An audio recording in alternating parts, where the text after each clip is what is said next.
lalabs, maayong gabi kasi gabi na dahil malapit na ang night. Kaso pa ito, wala pa, hindi pa talaga gabi. After 45 minutes, gabi na. Kumusta mga lalabs?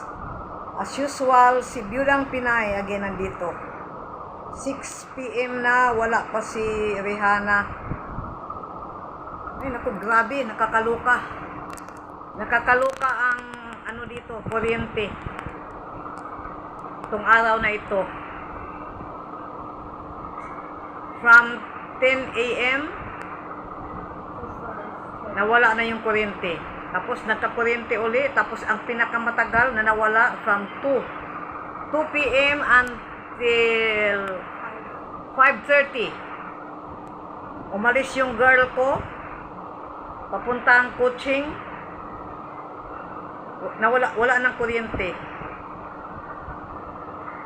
Alhamdulillah, nagka-kuryente bago uwi yung si Rihanna. Dahil kawawa din si Rihanna mga loves.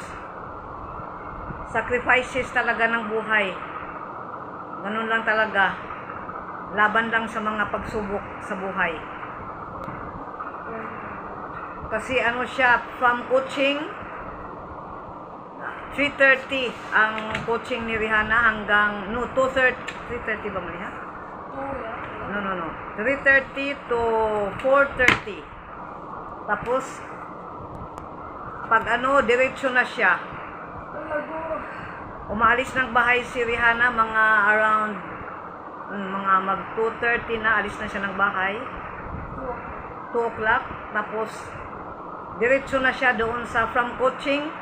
Diretso na si Rihanna in town doon sa sa estudyante niya, sa tinuturuan niyang 2 estudyante.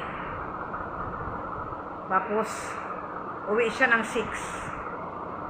Wala siya ng bahay from 2 to 6. Wala pa siya mag 6 mag 6 na. Kakakain lang namin ni Maliha. Tapos lang si Rihanna, pahinga lang siya ng 1 hour and a half.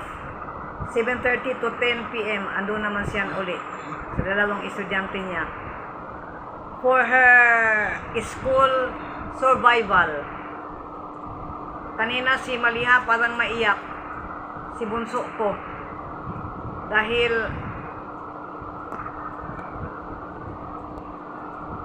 na na niya for din sila mga patient din sila, kaso kanina ang ni Maliha na ako sa kanya. Sabi ni Maliha, kung hindi lang nawala daw yung papa nila, kung hindi daw namatay ang papa nila, siguro hindi namin maranasan itong naranasan namin.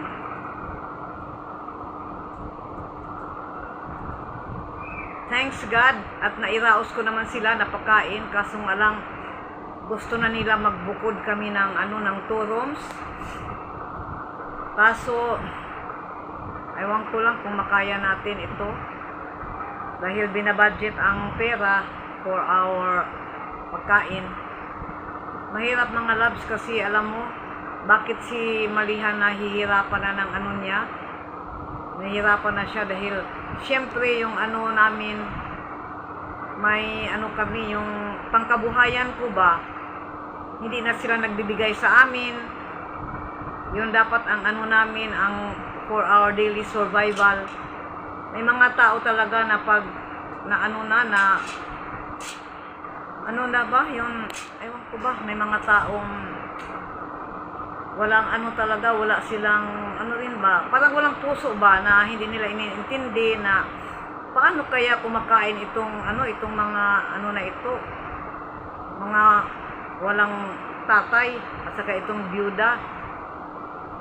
So dapat naman din sila, mag-isip din sila, dahil ang ni Maliha kung bakit siya nasasaktan dahil nakikita niya na kahit sa grabing init, sabi niya kahit charger fan, mama bili tayo yung charger fan. Sabi ko hindi pa natin Maliha, dahil pag nagbawas na yung natin, mabawasan yung natin, budget sa pagkain. So ganoon lang yun. Sabi ni Maliha, Ay nako, ganun lang talaga. Kaya nag-ano siya kanina, parang maiyak si Maliha. Ako rin parang, nagluto ako mga loves, pasensya na kayo. Dahil yung ano kasi, yung mga tao kasi, ibang mga tao,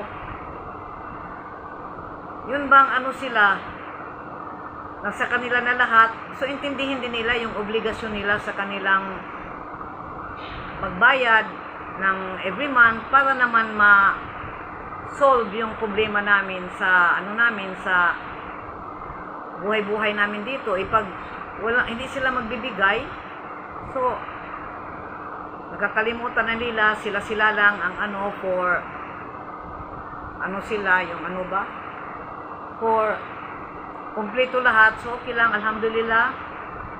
For this year, sabi ko nga kay Rihanna, ayusin mo yung grades mo para makapag-work ka. Itong last year na niya ito sa college. Kaya kanina ay grabe, nagluto na ako kasi siyempre uuwi yung si Rihanna ng 6 galing ng coaching. Kawawa din si Rihanna. Ang grabing init pa naman mga loves. Sabi niya, Mama, magbili ka ng yung fan na maliit. Nagtingin kami nung isang araw, 750.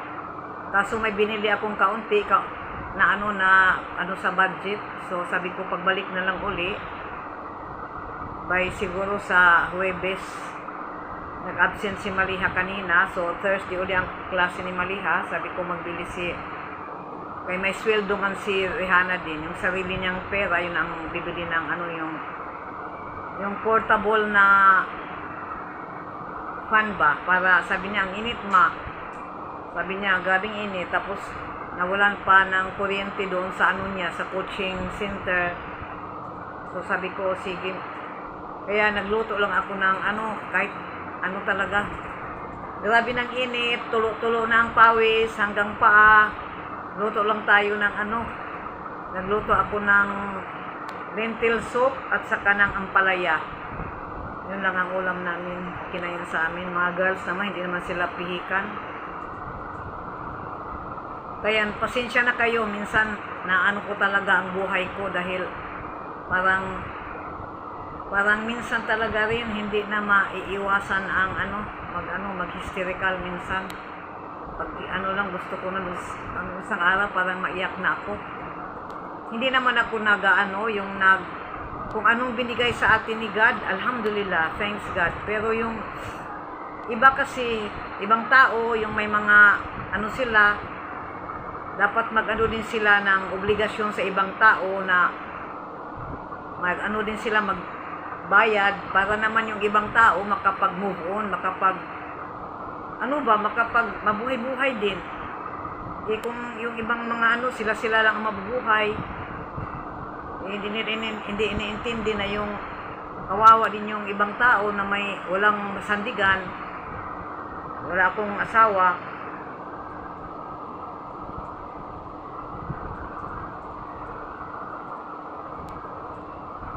Si Rihanna tumawag, sabi niya, Mama, wag kang mag-alala pag nandoon na siya sa estudyante, sabi niya, dito na ako para kasi minomonitor ko siya. Ay naku, ilang oras ba yun? 2, 3, 4, 5. 2 hours to? 2, 3, 4, 5. 3 hours and a half, walang kuryente. Tapos ano pa naman ngayon, grabing init. Kung walang kuryente, mas grabing init. Dahil load shedding dito palagi mga loves. Dahil pag ganitong time, daming gumagamit ng AC, ganoon, IPS. So, kaya ganoon. May init.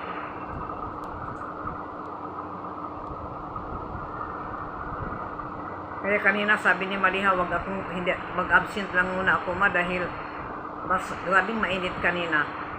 So sabi ko, sige, dahil masakit din ang ulo ko dahil sinasamahan ko si Maliha.